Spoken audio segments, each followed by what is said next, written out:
Subscribe करें और bell दबाएं ताकि कोई खबर रह न जाए।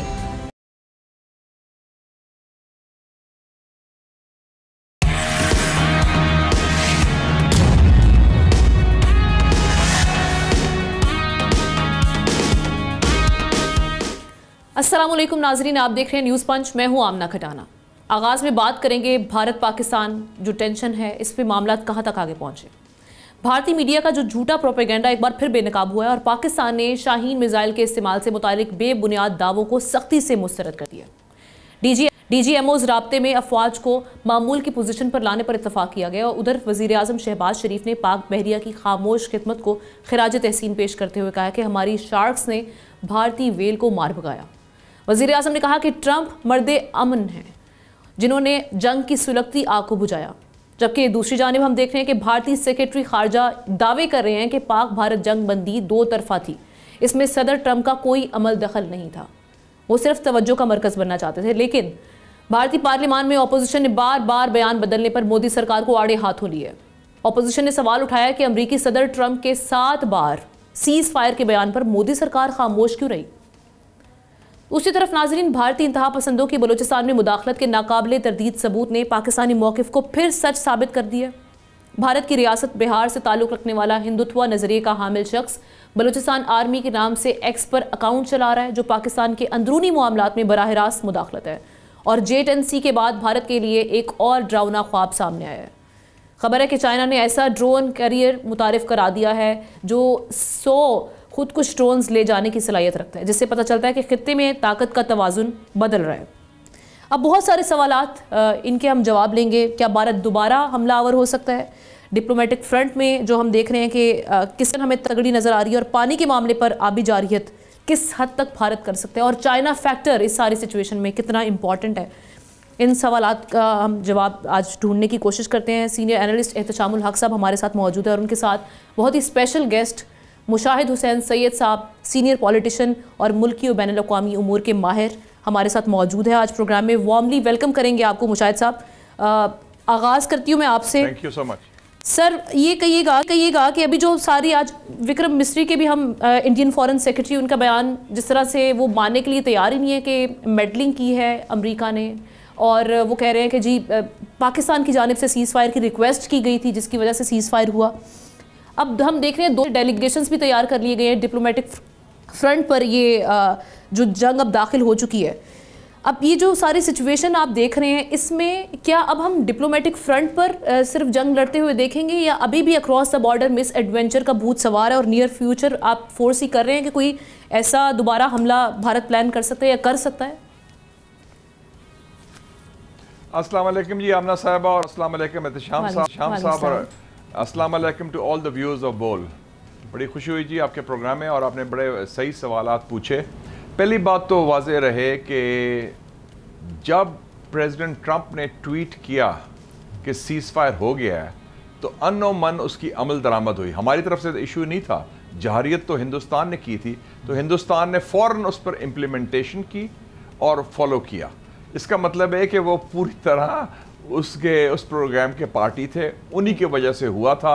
और उससे ज़्यादा तस्दीक क्या हो सकती है कि अमरीकी जो इदारा है नशरियाती CNN, निक रॉबर्टसन की रिपोर्ट देख लें कि India was had a big setback, और फिर वो भागे गए, रोते गए पाकिस्तान की शिकायत लगाने अमेरिका के पास, जो उन्होंने पहले भी लगाई थी। आपको याद होगा कि 2019 में पुलवामा के बाद भी पोम्पियो जो हैं उनके वज़ीर ख़ारजा उस वक्त के, उन्होंने लिखा था नेवर गिव एन इंच, जो किताब है, कि मुझे रात को सुषमा स्वराज का फ़ोन आया कि पाकिस्तान न्यूक्लियर इस्तेमाल करने वाला है, और वही काम इन्होंने इस दफ़ा किया। तो एक तो वाज़ेह हो जाए कि इंडिया का झूठ तो पकड़ा गया है, और इसीलिए मोदी खामोश है, हिंदुस्तान की हुकूमत खामोश है, और जो ट्रंप ने कहा और किया उस पर उन्होंने अमल दरामद किया। नंबर 1। नंबर 2, जो आपने बात की, जो अहम सवाल है कि व्हाट नेक्स्ट में ये मैं बताता हूँ जो नहीं होगा। कोई जंग का ख़तरा नहीं, हिंदुस्तान की ज़रूरत नहीं कि हमला करने में, क्योंकि उनको जो इस दफ़ा इतनी बड़ी मार पड़ी है, शिकस्त हुई है और ज़िल्लत हुई है, ये 1962 के बाद जब इंडिया और चीन की जंग हुई थी, पंडित नेहरू वज़ीर आज़म थे, उसके बाद इतनी बड़ी शिकस्त नहीं हुई। लेकिन हिंदुस्तान गन जरूर करेगा, नीयत खराब है। और उनकी क्या स्ट्रेटजी है पाकिस्तान के खिलाफ? मैं कहता हूं ये स्ट्रेटजी है 3 Ds। डीमनाइज पाकिस्तान, यानी कि पाकिस्तान को बदनाम करो, जिसके लिए डेलीगेशन भेजे जा रहे हैं। नंबर 2, डैमेज पाकिस्तान, पाकिस्तान को नुकसान पहुंचाओ, FATF जाओ, IMF जाओ कि जी रोको पाकिस्तान को नुकसान पहुंचाने के लिए। और तीसरा है डिस्टेबलाइज पाकिस्तान, जिसका वो जिक्र किया गया बलूचिस्तान में या खैबर पख्तूनख्वा में दहशतगर्दी हो, अलहदगी पसंदी हो, उसको पैसे देना, उसको इंकरेज करना, जिसके लिए वो पकड़ा भी गया है। तो मैं समझता हूँ ये उनकी स्ट्रेटजी है, उसके लिए अब तैयार रहना चाहिए। लेकिन आमना साहिबा, अब नेक्स्ट राउंड में, इस राउंड में 70% जो बैटल है वो बैटल ऑफ नैरेटिव्स है, बैटल ऑफ आइडियाज है, बयानियों की जंग है, प्रोपेगेंडा। वो कहेंगे जी पाकिस्तान ने ये किया, वो शिकायतें लगा रहे हैं, 32 जगह उनके वफ्द जा रहे हैं। सर लेकिन सिर्फ शिकायतें लगाना, जब ये जंग स्टार्ट होने वाली थी, क्लैश प्रॉपर हम देख रहे थे, कोई मिलिट्री एडवेंचर ये करने का सोच रहे थे, उससे पहले हमने देखा था कि सफारतकार इन्होंने इन्वाइट किए थे, 100 से ज़्यादा आर्मी मिशंस, उनको बुलाकर इन्होंने पहलगाम अटैक के हवाले से ब्रीफ दिया, लेकिन इनके पास एविडेंस नहीं थे। सो अब जो डिप्लोमेटिक फ्रंट पे हमारी जंग है, आप किसकी पोजीशन ज़्यादा स्ट्रॉन्ग देख रहे हैं? एक जानब हमारे पास एविडेंसेस हैं, हमने डोजियर भी तैयार कर लिया है, इसके अलावा जो एक्स्ट्रा टेरिटोरियल किलिंग्स ये करते रहे हैं माजी में भी, और दुनिया भी इससे बहुत अच्छे से बाखबर है। और दूसरी जानब हम देख रहे हैं एक मुल्क जो कि हमसे कई गुना बड़ा भी है और स्टेबल मईशत भी है और अच्छे ताल्लुकात उनके माजी में भी रहे हैं। सो अब डिप्लोमेटिक फ्रंट पर आप किसकी पोजीशन स्ट्रॉन्ग देख रहे हैं? लेकिन फ़र्क एक बहुत बड़ा, हिंदुस्तान के पास कोई शवाहिद नहीं, कोई एविडेंस नहीं, कोई प्रूफ नहीं, लेकिन वो ज़्यादा एक्टिव है झूठ में, प्रोपेगेंडा में। अभी तो अब इंतजार करें, बॉलीवुड की फिल्में शुरू आ जाएंगी बननी कि ये हुआ वो हुआ, बिल्कुल जैसे उन्होंने क्या कि कराची तहस नहस हो गया, लाहौर तहस नहस हो गया। तो they are good in propaganda. हमारे पास शवाहिद भी हैं, प्रूफ भी है, एविडेंस भी है, लेकिन हम थोड़े से, मैं देखता हूं, ढीले हैं इस मामले में। आप कहते हैं डॉसियर तैयार हो गया, डॉसियर मैडम तो वो तैयार हुआ था अक्टूबर 2020 में भी, आपको याद है पिछले दौर में 43 सफ़े का Indian state terrorism against Pakistan. मेरे पास वो कॉपी पड़ी है, मैं चेयरमैन था उस वक्त खारजा अमूर कमेटी का, सेनेट की। लेकिन हमने डॉसियर से किया क्या? हमने क्या उसको उजागर किया, उसकी तशहीर की, उसको UN सिक्योरिटी काउंसिल भेजा। तो this is not good enough. हमारा केस स्ट्रांग है, लेकिन हमारे लगता है वकील कमजोर हैं। तो हमें चाहिए कि हम जरा और चुस्ती से, हमने सिर्फ एक डेलीगेशन भेज रहे हैं, वो चंद गोरिस्तान के ममालिक में जी, वो भी गोरिस्तान के मुल्क जी, ब्रसल चले जाओ, London, Washington. For God sake, this is a big battle. उन्होंने डेलीगेशंस भेजे हैं, 32 जगह जाना है उन्होंने, डिफरेंट कैपिटल, कायरो जा रहे हैं, तेहरान जा रहे हैं, कैनबरा जा रहे हैं, वो अफ्रीका जा रहे हैं, हर जगह जा रहे हैं। देखिए जी, ये बैटल ऑफ आइडियाज है। आप उसमें ऑर्गेनाइज तरीके से बात करें, हम रिएक्ट ना करें उनके ऊपर। हमारा केस बहुत स्ट्रांग है, लेकिन अगर हम ये मौका नहीं उसका फायदा उठाएंगे, हिंदुस्तान को कटहरे में नहीं डालेंगे, ये हमारी नालायकी होगी। बिल्कुल इत्तेशाम साहब, मेरा ख्याल है बजाय इसके कि आप मुझसे सवाल पूछें, मेरा ख्याल है मुशाहिद साहब की मौजूदगी का फ़ायदा उठाते हैं, मैं भी सवाल ही पूछूंगा। मुशाहिद साहब, मेरा ख्याल है हमारे इस्लामाबाद 70-80% लोगों के उस्ताद हैं, मेरे भी उस्ताद हैं, और जितनी इनकी पज़ाराई होती है, चाहे आप NDU हो, चाहे आप सिविल सर्विस हो, डिप्लोमेटिक कम्युनिटी हो, तो ये तो हर जगह बड़ी मुश्किल जो है ना, हमसे मोहब्बत है तो आते हैं। इनका मैं कहता हूँ बहुत शुक्रिया। इत्तेशाम साहब तो हमारे पुराने यार दोस्त हैं, पता नहीं, मैं इनको 2 सदियों से जानता हूँ, 20th सेंचुरी और 21st सेंचुरी, माशाल्लाह। अच्छा शाह साहब, आपकी गुफ्तगू से दो सवाल बड़े इंपॉर्टेंट निकलते हैं मेरा ख्याल है।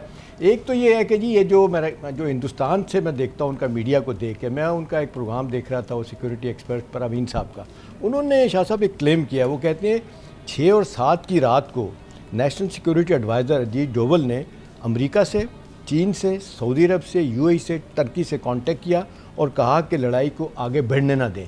अब देखें, एक उनका एक इतना इंपॉर्टेंट आदमी है, वो एक कंफर्म कर रहा है, कह रहा है कि जिन्होंने खुद कहा कि जी बातचीत की जाए। दूसरी तरफ अमेरिका के पीछे पड़ गए, हाइफेनेटेड डीहाइफेनेटेड की बहस शुरू कर दी उन्होंने।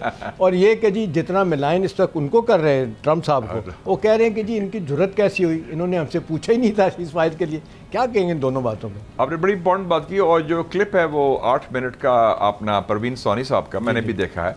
उसमें एक और बात भी उन्होंने की, उन्होंने कहा कि पाकिस्तान का जो दावे हैं वो ज़्यादा मजबूत हैं, क्योंकि जब भारती साहब जो उनका एयर वाइस मार्शल, उससे पूछा गया कि आपके क्या लॉसेस हुए हैं, उन्होंने कहा जंग में लॉसेस तो होते हैं वो हम बता नहीं सकते कौमी सलामती की वजह से, लेकिन हमने अपने टारगेट्स अचीव कर लिया, हमने दहशतगर्दी ठिकाने डाले। तो इसका मतलब है कि हिंदुस्तान में जो संजीदा लोग हैं, मैं परवीन सोनी साहब को बड़ा हाईली रेट करता हूँ, वो भी पाकिस्तान में हमारे मरगला डायलॉग में आए थे जी, उनकी मेरी भी मुलाकात हुई, उनकी आर्मी चीफ से भी मुलाकात हुई, बाजवा साहब तो नहीं अभी भी, अच्छा जनरल आसिम मुनीर जब थे, अभी रिसेंटली हुआ, जिसमें मैं कीनोट स्पीकर भी था, अभी इस्लामाबाद में हुआ था। बाजवा साहब के दौर में भी आए थे और अब भी आए हैं, और इनको स्पेशली बुलाया गया था, ये वाघा क्रॉस करके आए, और इनकी मुलाकात भी हुई आज चीफ अवामी स्टाफ जनरल सैयद आसिम मुनीर से। तो ये बड़ा बैलेंस्ड आदमी है और बड़ा ईमानदार आदमी है, और उसके खिलाफ काफ़ी प्रोपेगेंडा भी होता है। तो उन्होंने तस्दीक कर दी कि जो पाकिस्तान ने दावे किए हैं, जो एक्चुअली पाकिस्तान ने हकाइक पर बातें की हैं, वो सही हैं, और जो हिंदुस्तान ने कोशिश की है तोड़ मरोड़ करने की, वो गलत है। इसमें शाह साहब फॉरेन पॉलिसी स्पेस कितना खोया है हिंदुस्तान ने, जिस तरह अब शुरू हो गए प्रेसिडेंट ट्रंप के ख़िलाफ़, और ये कह रहे हैं कि जी हमने तो कोई बात ही नहीं की थी, सीज़ फायर का उनको कैसे ज़रूरत हुई, वो होते कौन है। अब आपको नहीं लगता कि वो जो एक constant policy, foreign policy America की, वो फ्री हो गई अब?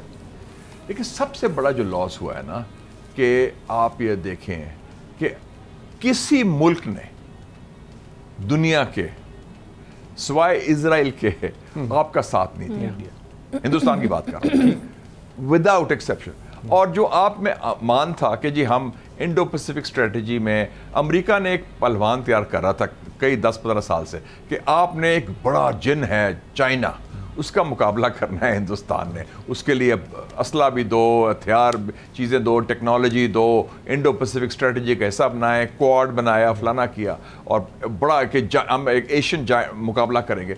वो तो जनाब खुद पहाड़ लगने निकले फिर और वो तो हमने उनको लबा पा दिया सारा और कर दिया। तो अब वो हाइफेनेट का इशू ही नहीं है, we are walking tall and they are a pygmy. ये फर्क हुआ ना, ये तब्दीली आई है। तो उनका जो स्टैचर है, उनका जो प्रेस्टीज है, इसलिए मैं समझता हूं कि नेहरू के बाद सबसे बड़ी शिकस्त हुई है। और I want to tell you and your viewers, politically this is the beginning of the end of Modi. इससे रिकवर नहीं करेगा, ये बहुत बड़ा ब्लो हुआ है। अभी तो उसके अभी असरात आ रहे हैं, अभी पार्लियामेंट में लोग उठ रहे हैं, कह रहे हैं यार तुमने तो बड़ा झूठ बोला, रोज राहुल गांधी पड़ गए, इसके नतायज बड़े संगीन होंगे। It will cost Modi his job. और वैसे भी मेरा तो ईमान है कि अगर मोदी रहा, या हिंदुस्तान रहेगा या मोदी रहेगा, क्योंकि उसने मुल्क को तकसीम कर दिया, खालिस्तान, कोई नॉर्थ ईस्ट, कोई मसीह बरादरी, मुसलमानों के खिलाफ। बिल्कुल। अच्छा मुशाहिद साहब, एक और चीज़, जैसे अभी अपने चाइना का भी जिक्र किया है, चाइना की जो सारी सिचुएशन है, इसके बाद लग रहा है भारत के अगेंस्ट चाइना ने भी अब अपनी आस्तीनें पूरी तरह से जो है वो चढ़ा ली हैं। एक तो वो वहाँ की जो उन्होंने लिस्ट जारी की है मुतनाज़ जो जगह हैं इंडिया में, उसके हवाले से उन्होंने नए नाम जो हैं चाइना ने अपनी तरफ से वो एक लिस्ट भी जारी कर दी, जिस पे भारत बड़ा बरहम है, इंडियन मीडिया में फॉलो कर रही होती हूँ।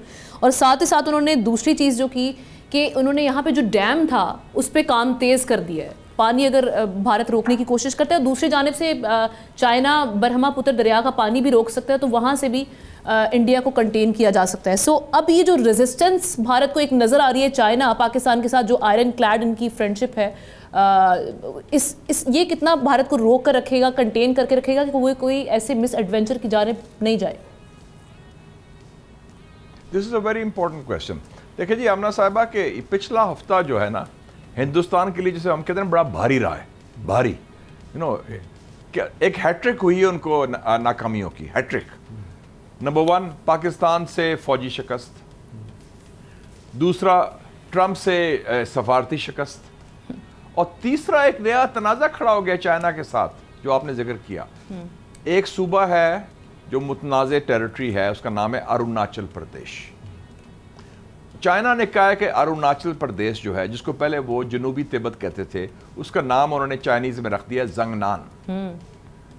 मैप में आ गया है, और 27 मुकामात हैं उस सूबे में, उस इलाके में जो मुतनाज़ा है, और जो चाइना कहता है कि चीन का अटूट अंग है, समझ लें, और इंडिया अपना कहता है अटूट अंग है।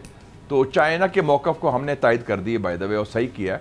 15 पहाड़ों के नाम तब्दील हो गए हैं, 2 दरियाओं के नाम तब्दील हो गए हैं, जो रेजिडेंशियल एरियाज हैं, ऐसा ही है कि आपका दफ्तर बोल का मेलोडी मार्केट में है, उसका नाम चेंज हो जाए और मैप में आ जाए कोई और चीज़ हो। तो हिंदुस्तान को तो बड़ी मुसीबत जरूरी पड़ गई है जी, करें क्या। और ट्रंप उनके साथ नहीं, चीन उनके सामने खड़ा हो गया। और दूसरी बात जो आपने की बड़ी इंपॉर्टेंट है, मैं कह भी चुका हूँ पहले भी, कि हम लोअर राइपेरियन हैं, ठीक है ना, हमारे ऊपर है हिंदुस्तान ने आबी जहारियत या आबी दहशतगर्दी, मैं तो कहूँगा, उसकी कोशिश कर रहा है पाकिस्तान के खिलाफ। लेकिन हिंदुस्तान ये भूल जाता है कि Hindustan is the lower riparian of China. और जो ब्रह्मपुत्र दरिया है और इंडस रिवर है, वो कहाँ से आते हैं? ऊपर से आते हैं। चाइना फिर जो अगर हिंदुस्तान पाकिस्तान से कुछ करेगा गड़बड़, तो मैं नहीं कह रहा, लेकिन मुमकिनात में टू कैन टैंगो, चाइना भी कर सकता है आपके साथ, हिंदुस्तान के साथ। फिर क्या करेगा हिंदुस्तान? ये तो हिंदुस्तान के लिए तो अब 3 फ्रंट सिचुएशन हो गई है, पाकिस्तान, चाइना और बांग्लादेश भी। बांग्लादेश का जो जनरल है फजलुर रहमान साहब, उन्होंने क्या कहा, जो एडवाइजर हैं डॉक्टर यूनुस के, उन्होंने कहा कि अगर खुदा ना खास्ता हिंदुस्तान हमला करता है पाकिस्तान के ऊपर, then Bangladesh should take over the 7 sisters, Assam, Meghalaya, Tripura, Mizoram, Manipur, Nagaland. ये तो इंडिया के लिए तो इतना बड़ा सिचुएशन। और आज की खबर है कि बांग्लादेश की बहस हो रही है कि सिखों ने सपोर्ट नहीं किया उनको, सिख इंटेलेक्चुअल्स ने सपोर्ट नहीं किया। चलिए जी, हम अपनी डिस्कशन को कंटिन्यू करेंगे, एक ब्रेक लेते हैं, क्विक एंड शॉर्ट ब्रेक, उसके बाद वापस आते हैं।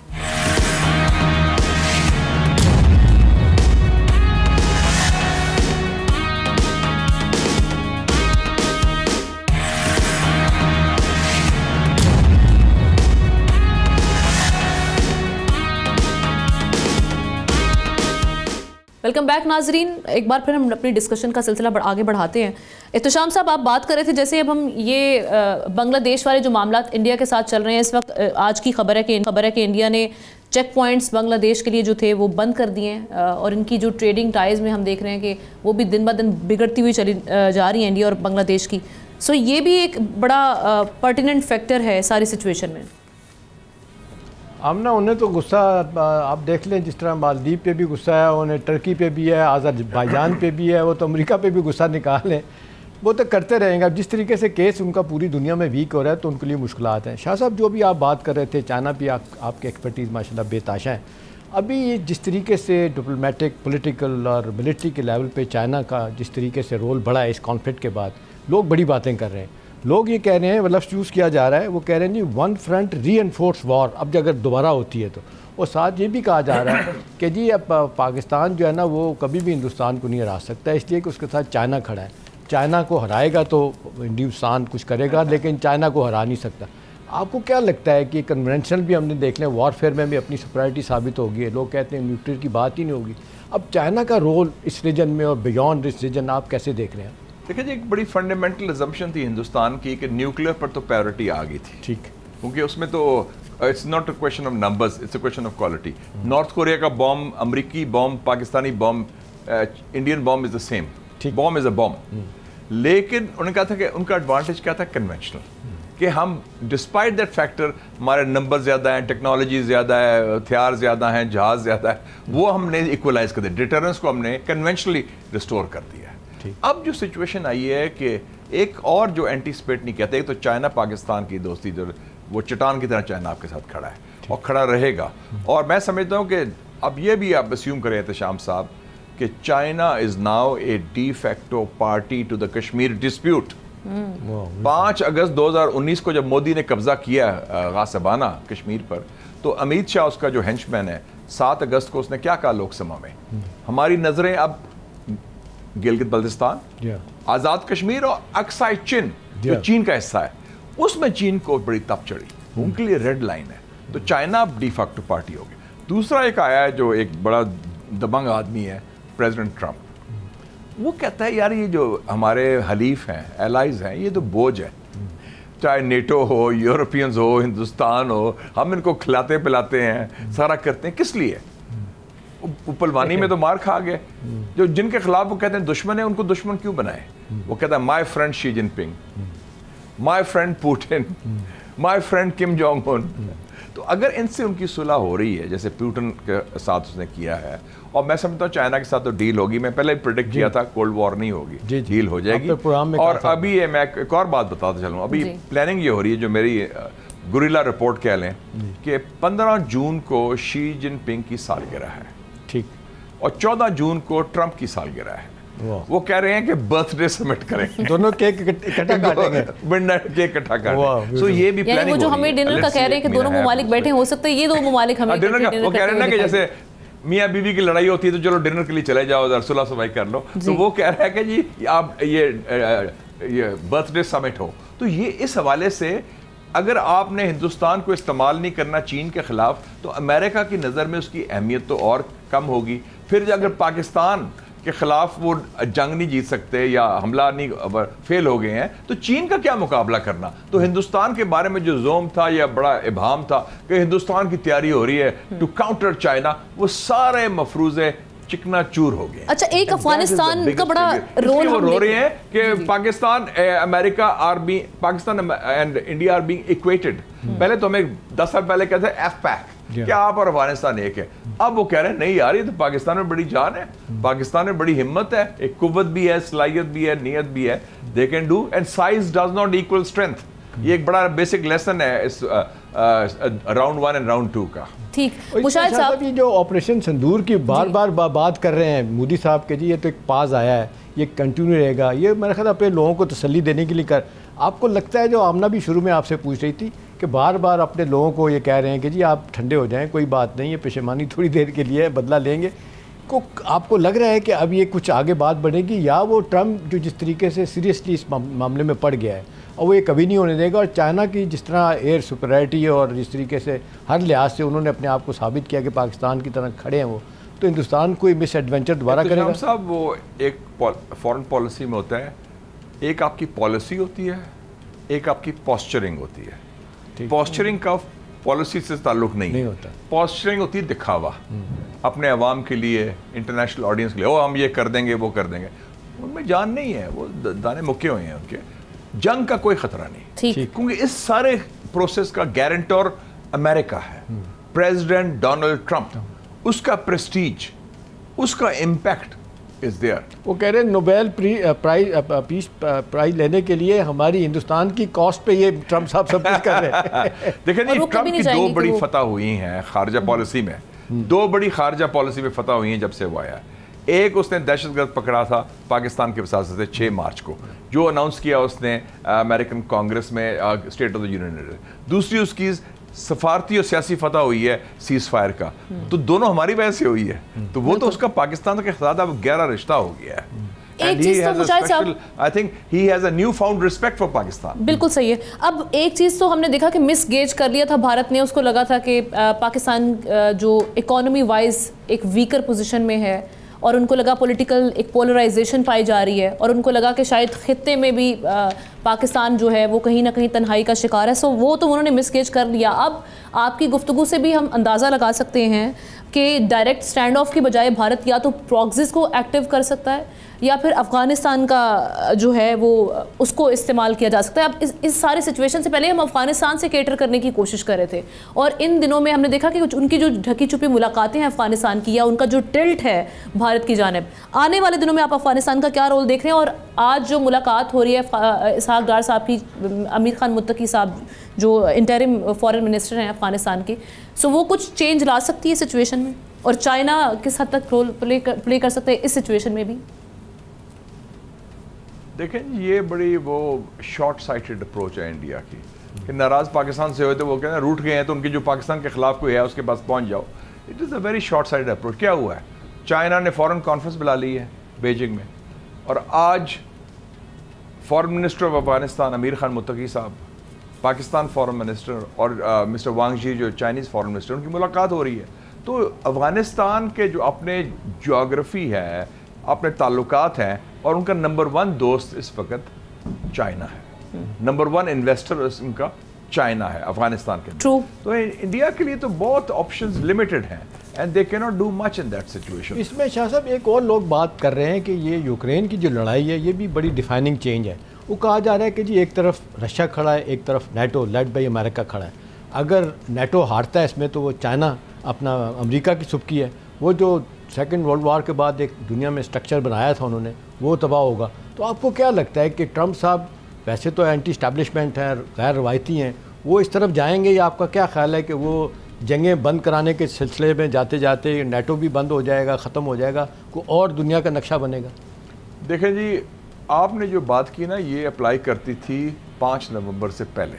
अच्छा, ठीक। जो बाइडन का सिस्टम था उससे पहले जो अमेरिका था, अब अमेरिका अंडर ट्रंप तब्दील हो गया है। करेक्ट। अमेरिकन एस्टेब्लिशमेंट को फिलहाल इसने टेक ओवर कर लिया है। एस्टेब्लिशमेंट कौन है? CIA, पेंटागन, स्टेट डिपार्टमेंट, यही है ना जी, जो कोर और लॉबिंग ग्रुप्स हैं, बाकी कुछ, तो ये इनको उन्होंने काबू कर लिया है। और प्लस जो आप कह लें जो अरबपति हैं, जो billionaires, they are all with him, media tycoon, tech tycoons, उनको कहे जी खाओ पियो मौज करो यार। वो 2 खरब लेके आ गए पैसा अरबों से, वो एक विजिट में, तो वो सबको खिलाएगा। तो उस हवाले से मैं समझता हूँ कि ये जो यूक्रेन में हुआ है, यूक्रेन में अब इतना सिर्फ सवाल ये है कि कितनी टेरिटरी पुतिन के पास रहेगी। 20% यूक्रेन ख़त्म हो गया। ठीक। उससे पहले क्राइमिया का तो सबने एक्सेप्ट कर लिया था, ट्रंप ने भी। अब 2 एरियाज हैं जो कहते हैं लुहांस्क और डोनेट्स्क, कि वो अब किधर तक जाएंगे। जंग वो मगरब वाले हार चुके हैं। ठीक। इसने असले भी बंद कर दिए हैं और ये पुतिन से डील करना चाह रहा है, और वो डील हो भी जाएगी। तो मैं समझता हूँ कि वो पुराना किस्सा जो था ना कि नेटो वेटो, उसने तो ये भी कह दिया कि नेटो का कमांडर अमेरिका नहीं होना चाहिए, क्यों हम उसको तनख्वाह दें, भेजें, वक्त ज़ाया करें। ये सारी सिचुएशन में ब्लेसिंग इन डिस्गाइज थी हमारे लिए कि दुनिया के सामने जो पाकिस्तान का, एक तो हमने जिस तरह से रेस्टोरेंट शो करवाया, फिर उसके बाद जो मिलिट्री सुप्रीमेसी जिसका दावेदार था भारत, वो भी एक्सपोज कर दिया। तो परसेप्शन बड़ा चेंज हुआ है पाकिस्तान का, ख़ास तौर पे ख़ित्ते में बड़ी वो जो हम देख रहे हैं कि इज़्ज़त भी बढ़ी है। तो आप किस तरह से देखेंगे कि अब क्या ख़ित्ते के दीगर ममालिक पोजीशन लेंगे वाज़े? ये बड़ी इंपॉर्टेंट बात आपने की कि पाकिस्तान और इंडिया के बारे में मुवाजना करते थे। तो वो हमारे यहाँ भी कुछ लोग कहते थे, बड़े मुतासर हैं हिंदुस्तान से, या बड़े वो जी इंडिया देखें क्या लिबरल मुल्क है, क्या फ्रीडम ऑफ प्रेस है, क्या सियासत है उनकी, क्या दिस क्या दैट। वो यार वो तो उन्होंने क्या किया, वर्स्ट काइंड ऑफ मुतासब सोच, हेट स्पीच, नफरत की बुनियाद पर सारी। हमारे 30 साल से इलेक्शन में कभी हिंदुस्तान का जिक्र नहीं आया। उनके हर इलेक्शन में पाकिस्तान बैशिंग होती है। उनका मीडिया देख लें, पाकिस्तान मीडिया देख लें। आप लोगों ने तहम्मुल के साथ, कूलली, कामली, बल्कि मजाक उड़ाया जंग का। इधर हंस रहे थे लोग, फोटो खिंचा रहे थे सेल्फी उसके ड्रोन के साथ, तो उधर कह रहे थे पाकिस्तान को तहस नहस करो, डिसमेंटल पाकिस्तान, न्यूक पाकिस्तान, जिस किस्म की जबान इस्तेमाल की गई। तो वो जो मैं समझता हूँ, पाकिस्तान का स्टेचर बहुत बड़ा है कि हम बड़े फ्राग दिल लोग हैं, बड़े दिल के लोग हैं। हमारा उस लेवल पर नीचे नहीं जाते जो हिंदुस्तान है। And they have an obsession about Pakistan. उनको खटकता है पाकिस्तान के। शाह साहब एक बताएं, मीडिया में, सिविल सोसाइटी में जो पढ़े लिखे लोग हैं, जहाँ वो ये समझते हैं कि जिस तरीके से चाइना बार बार ये कहता है कि टेरिटोरियल इंटेग्रिटी, सॉवरेनिटी हम पाकिस्तान की जो है ना उसको प्रोटेक्ट करें, और साथ साथ कल की खबर है वो कह रहे हैं कि सीपैक और साथ साथ उनके वन बेल्ट वन रोड, इन प्रोजेक्ट पे अगर कोई हर्फ आता है, कोई उनके साथ तोड़ने की कोशिश करता है, तबाह करने की कोशिश करता है, तो ये डायरेक्ट चाइना के साथ लड़ाई होगी। ये भी हिंदुस्तान को एक मैसेज है, जिनकी पूरी कोशिश है सीपैक वगैरह खराब। मैं समझता हूँ कि पाकिस्तान से ज़्यादा चाइना में खुशियाँ मनाई गई हैं। अच्छा। जो 6 और 7 को 10 को हुआ है, जो 16 घंटे में हुआ है ना, पूरी जो नक्शा जियो स्ट्रेटेजिक जनूबी एशिया तब्दील हो गया। एक तो चाइनीज टेक्नोलॉजी की कामयाबी हुई, हमने मार्केटिंग कर दी, फिर चाइना का यार पाकिस्तान, उसने डिफीट किया। फिर चाइना की एक वो इमेज आ गया कि यार हमारी पोजीशन तो बहुत स्ट्रेंथन हो गई है। जो हमारे खिलाफ एक तैयार कर रहा था एक मुल्क पिछले 20 सालों से, पूरी मगरबी हिकमत अमली क्या थी अमेरिका की समेत, कि चाइना के खिलाफ हिंदुस्तान को तैयार किया जा रहा था कि वो बस एक करेगा तो वो करेगा तो वो करेगा, इंडो पैसिफिक स्ट्रेटजी। वो तो फर्क हो गया है। It's a different ball game now Ehtesham साहब, डिफरेंट सिचुएशन। तो चाइना के लिए तो पूरा जो बैलेंस ऑफ पावर है, पॉलिटिकल मिलिट्री, वो पूरा शिफ्ट हो गया। इंडियन तो क्वाड को गालियां निकाल रहे हैं। अब तो कब चाइना, अब इंडिया को तो रह गया ना, हर एक को गाली देंगे कि जी आपने ये नहीं किया, वो नहीं किया। भाई बात है, आपने मार खाई है, आप ये तस्लीम करें ना कि आपको किसने कुट क्यों खाई है आपने, क्योंकि आपने मिस कैलकुलेशन की है। और साहब देखिए, एरोगेंस के वो ईरान के फॉरेन मिनिस्टर वहाँ जाते हैं तो उनको गालियाँ निकाली जाती हैं कि ये देखें ये बुरे बुरे नाम लेके क्यों आए? उन्होंने उनको गालियाँ दी, बाकायदा गाली दी उस मेजर ने उस दौरान में। उनको मतलब है कि इस किस्म की चीज़ है, pig, son of a pig. तो वो मतलब है कि पहले उसने उर्दू में, हिंदी में कहा, फिर उसने अंग्रेजी में भी कहा, जस्ट उसके बाद मैसेज रहा। तो ये भी मैसेज क्लियर होना चाहिए कि जो शाइस्तगी, मुहज़्ज़ब Pakistanis have come out very well. China of course, मेरे ख्याल में 2 जो इंटरनेशनल विक्टर्स थे, एक प्रेसिडेंट शी जिनपिंग और एक प्रेसिडेंट ट्रंप। राइट। और पाकिस्तान में हमारा जो मिलिट्री हाई कमांड है, general Asim Munir and air chief marshal Zaheer Babar Sidhu, ये हीरोज इन पाकिस्तान। ये 2 बड़े हीरोज जो हैं जिन्होंने दबंग तरीके से स्टैंड लिया, जो फियरलेस तरीके से। सबसे बड़ी क्वालिटी होती है लीडरशिप की, करेज। पॉलिटिकल लीडरशिप भी खड़ी रही साथ, और पॉलिटिकल लीडरशिप साथ चल रही थी, वो जो भी था। और एक और चीज की हमने यूनिटी भी देख ली सारी सिचुएशन में, पाकिस्तानी ऑपोजिशन भी और गवर्नमेंट भी, वो सब यूनाइटेड। राइट। और पाकिस्तानी कौम का इत्तेहाद और यूनिटी भी हमने इस सारी सिचुएशन में देख ली। जी जी बिल्कुल। इसका मतलब पाकिस्तानी कौम में कितनी जान है कि उनका इंडिया का ये ख्याल था कि हम हमला करेंगे तो तकसीम आ जाएगी, कि वो दे रोज टू द ओकेजन यूनाइटेड। और इसमें मैं अपोजिशन को भी दाद देता हूँ, पाकिस्तान की सियासी अपोजिशन बशमूल PTI और इमरान खान साहब के, उन्होंने भी पूरी तरह हुकूमत का, रियासत का और मुसल्लह फ़ौज का टिका के साथ दिया। बिल्कुल ज़बरदस्त, थैंक यू सो मच। बड़ी ही इंटरेस्टिंग आवाज़ें मेरा ख्याल है चल और इंसाइटफुल तज्जिया मुशाहिद हुसैन सैयद साहब ने अपना पेश किया। अब कभी मैं शुक्रिया अदा करूँगी मुशाहिद हुसैन सैयद साहब, आपने टाइम निकाला, आपका बहुत शुक्रिया। एक ब्रेक लेते हैं, ब्रेक के बाद वापस आएंगे, एक और अहम स्टोरी उस पर हम डिस्कस करेंगे।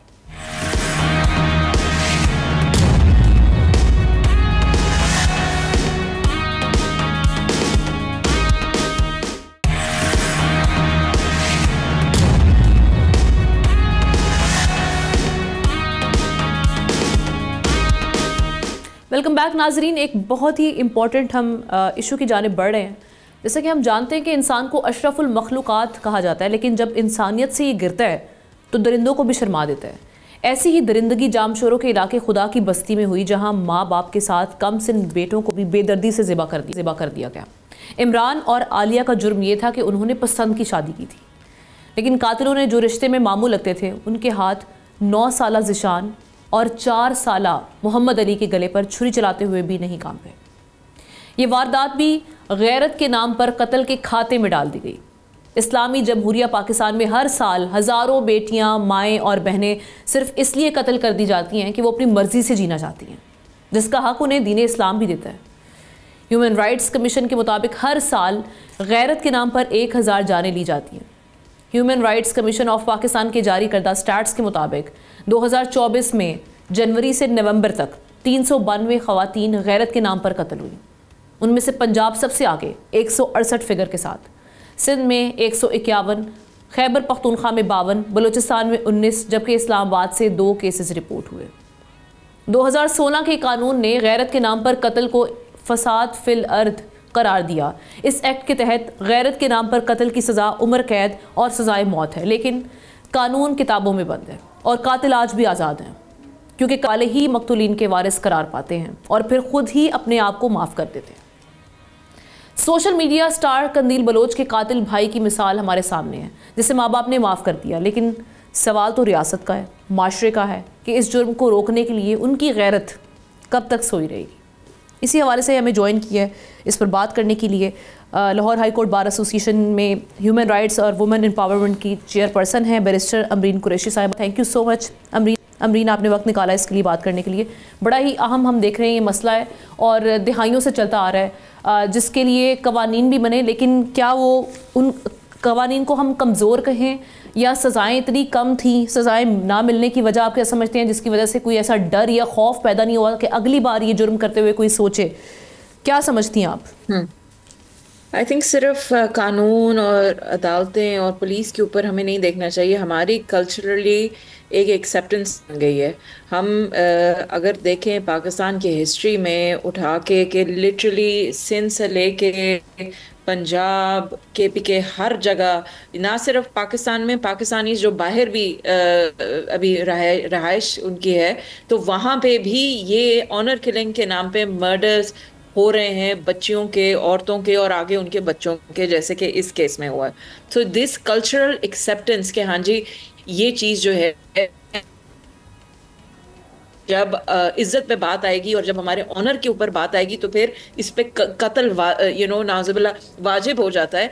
इस चीज़ को, इस थॉट प्रोसेस को सबसे पहले हमने इकट्ठे होके मिल के हमने इस चीज़ को ख़त्म करना है एज अ सोसाइटी। वो करेंगे तो फिर जो है कानून अगर आप देखें हमारी शुरू से पार्टीशन के टाइम से भी बड़ा लीनियंट था। जब आपका लॉ अगर आप देखें प्री पार्टीशन ब्रिटिश राज के टाइम से लीनियंट होता होता आहिस्ता आहिस्ता शरिया लॉ की तरफ गया और फिर हमने देखा कि ठीक है हमारे पास प्रेशर के थ्रू बड़ी अमेंडमेंट्स आई हैं, बड़ी ऑनर किलिंग के ऊपर स्पेसिफिक एक्ट्स आई हैं, डोमेस्टिक वायलेंस के ऊपर एक्ट्स आई हैं। इम्प्लीमेंटेशन जो आप बात कर रहे हो वो बिल्कुल सही है, इम्प्लीमेंटेशन नहीं है। क्यों नहीं है? कैपेसिटी बिल्डिंग नहीं है, ट्रेनिंग नहीं है, किसकी, लॉयर्स की नहीं है। वकीलों को नहीं पता कि ऑनर किलिंग का केस आ जाता है, आप मुझे बता देंगे कितने यहाँ पे इस वक्त वकील हैं जो एक्चुअली इसको प्रॉपरली लेके जाते हैं। सो तो ये एक तो लॉयर्स ट्रेन नहीं है, आगे से जो जज बैठा होगा उसको प्रेशर आ जाता है। पुलिस जो बेसिक है FIR काटने के लिए इतना मसा पड़ जाता है। तो ये सारी जो चीज़ें हैं ये स्टेट लेवल पे उनकी रिस्पॉन्सिबिलिटी है जो नहीं हो रही, डिस्पाइट द फैक्ट कि हम इंटरनेशनली हमने साइन की हुई है हमारी convention on elimination of all forms of discrimination against women, और हम बाइंड है, हमें बाइंड किया गया है और यूनाइटेड नेशंस ने, जो हम एक्चुअली नहीं कर पा रहे। JOIFA के जो सरबराह हैं मौलाना फजलुर रहमान साहब, उनकी स्टेटमेंट जो भी हमने कानून देखा है जो पास हुआ 18 साल से कम उम्र बच्ची की शादी आप नहीं कर सकते, उस पर उनकी ही तनकीद आ गई है। वो इसको गैर शरई कह रहे हैं और उन्होंने कहा कि इसको पास नहीं होना चाहिए था। तो अगर आपकी इस लेवल पे जो हजरात बैठे हैं वो इस तरह की बात कर रहे हैं तो फिर किस तरह से आप ये जो सोसाइटी में एक टैबू चल निकला है ऑनर किलिंग को आप अंडरस्टैंड कैसे करेंगे? बिल्कुल यही है, ऑनर किलिंग अभी यही बन गई है कि इट्स इस्लामिक टीचिंग। और सिमिलरली जिस तरीके से ये जो एज के ऊपर जो डिस्प्यूट आ रही है और जो इस तरीके से कंडमनेशन आ रही है, ये बहुत गलत है। बिकॉज जितनी पाकिस्तान में चाइल्ड मैरिजेस और फोर्स चाइल्ड मैरिजेस के केसेस हैं और जिसकी वजह से पाकिस्तान की ग्रे लिस्ट पे बड़ी चीज़ें हैं कि हम लोग इंटरनेशनली क्यों नहीं रिकग्नाइज होते एज प्रॉपर स्टेट जहाँ पे ह्यूमन राइट्स अपहेल्ड होते हैं, is because of these things. और अगर हम इसके ऊपर काम नहीं करेंगे तो फिर यही हाल होगा कि फिर हम पाकिस्तान का नाम जो है हम उसको प्रॉपरली रिस्पेक्टफुली नहीं देख सकेंगे international. Like I said, societal pressure and government needs to stand up for their own selves as well as citizen of Pakistan. जब हम करेंगे तो फिर इंशाल्लाह हम इसकी इम्प्लीमेंटेशन देखेंगे, ट्रेनिंग्स कराएं और जो लोग इस चीज़ पे एतराज़ उठाते हैं उनको भी समझाने की कोशिश करें ये कितना लाजिम है अपनी बच्चियों के लिए और आगे उनकी नस्लों के लिए कि उनका राइट जो है वो वायलेट ना हो। बिल्कुल ठीक, thank you so much Amreen Qureshi इस हवाले से हमारे साथ मौजूद थी। ये बहुत ज़रूरी है नाज़रीन इंश्योर करना, क्योंकि जो बच्चियों के राइट्स हैं वो 18 साल से कम उम्र जो हम देख रहे हैं ख़ास तौर पे बच्चियों की शादी कर दी जाती है, वो तो उस वक्त तक अपने राइट्स से फेमिलियर नहीं होती।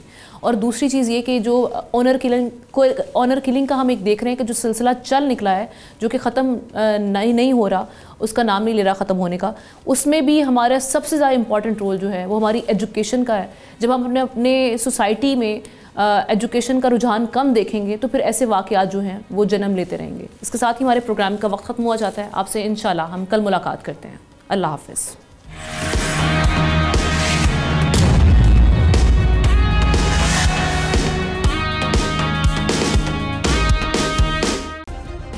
सब्सक्राइब करें और बेल दबाएं ताकि कोई खबर रह न जाए।